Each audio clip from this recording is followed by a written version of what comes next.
जी नमस्कार दोस्तों, आप लोग के भाई मैं शंकर लाल बिहारी। तो बहुत खुशी की बात है कि आज खेसारी लाल भैया का आज एक सॉन्ग, इसी सॉन्ग को लेकर हम आए हुए हैं। तो आप लोग इस वीडियो को ज़रूर देखिएगा। इस वीडियो में क्या होने वाला है तो आप लोग इस वीडियो से नहीं हटिएगा।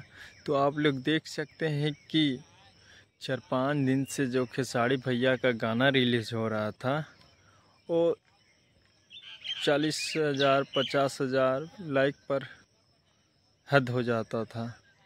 तो अभी देख सकते हैं कि टिकुलिया मारे जान ये गाना रिलीज़ हुआ है।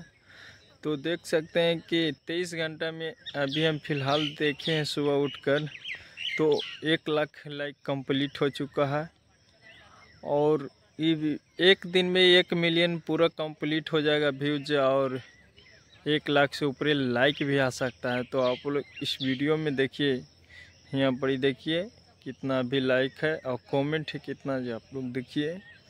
ये टिकुलिया यही सॉन्ग है, टिकुलिया मारे जान। तो देख सकते हैं आप लोग।